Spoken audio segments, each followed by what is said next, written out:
تاسو به د لومړي نړیوال جنګ او دویم نړیوال جنګ په اړه یو څه اورېدلي وي. ایا کله مو فکر کړی چې دریم نړیوال جنګ به څنګه وي او کله به پیښیږي؟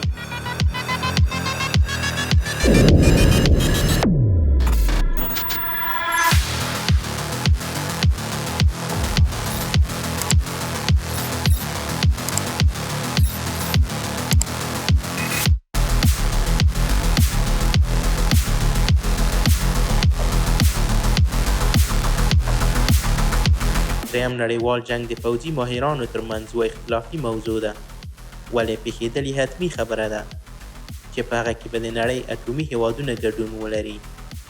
دا په داسې حال کې ده چې د نړۍ ځواکمن او اټومي هیوادونه غواړي یو داسې جنګ ته نږدې شي چې په هغه کې به نړۍ ویجاړه او بشري نسل له منځه ولاړ شي.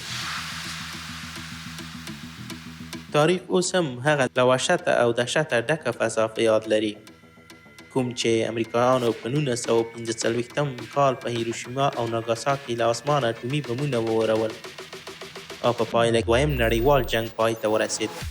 البته له هغه وروسته هم اټومي فعالیتونه پوره ونه درېدل او ادامه یې پیدا کړه. اټومي هیوادونو اټومي ځواک نور هم پیاوړی کړ او همدارنګه ځینې نور هیوادونو هم اټومي تجربې وکړې چې دا خپله دا ښیي چې موږ د دریم نړیوال جنګ پر لور روان یو.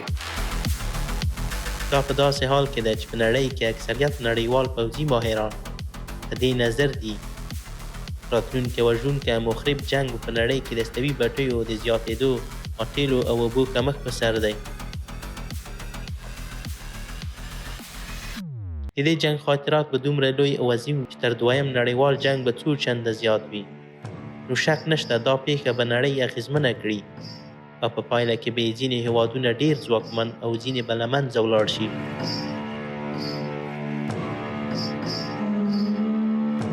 دلته موږ هغه هیوادونه ښایو چې پر هغو باندې به دریم نړیوال جنګ خپله مستقیمه اغېزه ولري. هند هغه هیواد دی چې اوس مهال یې نفوس د زیاتېدو په حال کې دی او همدارنګه له زیاتو کډوالو سره لاس و ګرېوان دی. یقینا ډیر نفوس او بېځای شوي کورنۍ خپلې سرچینې کموي. اگر که په تیره کې هندوستان له اقتصادي رکود سره مخ شوی و، ولې راتلونکی اقتصاد رکود به څو چنده وي. دا هم باید ووایو د هند ملي ځواک په نړۍ کې په دریمه درجه ځواک پوځ بلل کیږي، ولې د هند ګډون په راتلونکي جنګ کې به د دغه هیواد اقتصاد او همدارنګه پوځ ته سخت تمام شي.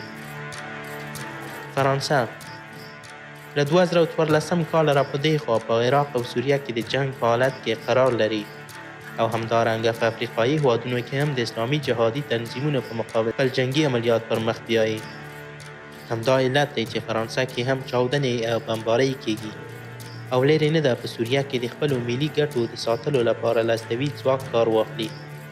لکه تېره ورځ د فرانسې د بهرنیو چارو وزارت په ډاګه کړه چې فرانسه به د بشر الاسد لخوا د کیمیاوي وسلو د استعمال په صورت کې چوپه خوله پاتې نه شي.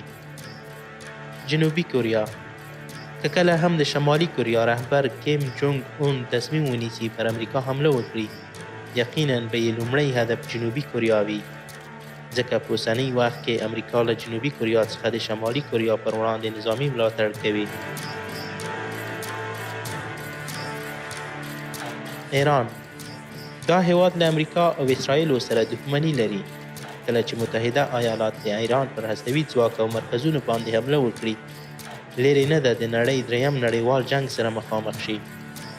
دریم نړیوال جنګ به اقتصادي مشکلات پیښ کړي، د تیلو بیه به 3 چنده شي او همدارنګه ډېر آسیایي هیوادونه به خپل د تیلو واردات له خلیجي هیوادونو څخه پوره کوي او په نتیجه کې به د تیلو ذخیرې کمې او له منځه ولاړې شي.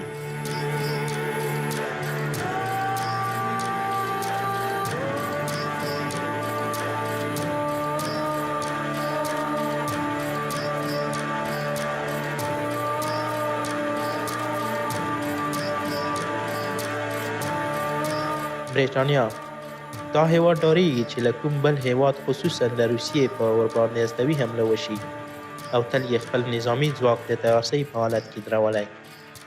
ولې که واقعا ورباندې اټومي حمله وشي، بیا دا ځواک نشي کولی چې له اټومي حملې ځان وساتي.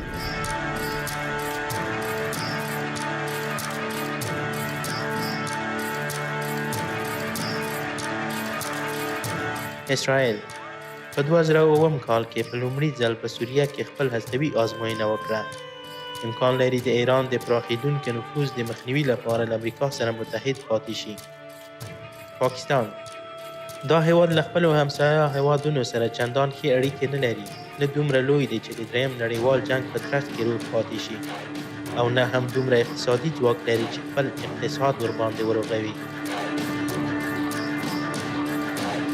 افغانستان د نړۍ تر ټولو مهمه او ستراتیژیکه برخه جوړوي او همدارنګه د بېلابېلو مدني کانونو لري. دا هیواد دی له پاکستان سره هم یو مشترک سرحد لري، نو یقینا د افغانستان امنیت د پاکستان، روسیې او هند درې د لویو هیوادونو امنیت ته ارتباط لري. عراق وروسته له هغه چې امریکایانو عراق پرېښود، د هیواد اقتصاد باثباته شو، خو د شیعهګانو بریدونه د سنیانو په مقابل کې لویې ستونزې رامنځته کړې. ډېر سنیان د عراق او سوریې پولې ته مجبور شول او د سوریې په جنګ کې یې فعال او اغېزناک ګډون وکړ. همدا حالت و چې داعش او نور په اصطلاح جهادي تنظیمونو ته یې زمینه برابره کړه. عراق او سوریه په خپل کنټرول کې راولي او د تیلو له څاګانو څخه خپل اقتصاد نور هم پیاوړی کړي.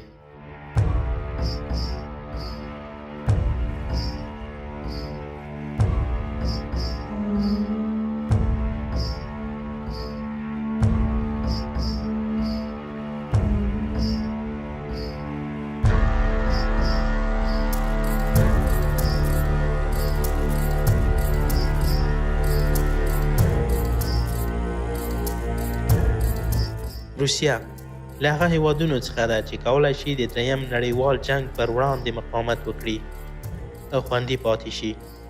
د روسیې مداخله په اوکراین او د سوریې په جنګ کې دا ښیي چې روسیه د دریمې نړیوالې جګړې لور ته حرکت کوي. پوټین څه موده مخکې په مسکو کې کانفرانس ته وویل چې روسیه له هر ډول اټومي وسلې سره د مبارزې توان لري او د اټومي وسلو لویې زیرمې لري چې کولی شي په ورته وخت کې ټوله نړۍ ویجاړه کړي.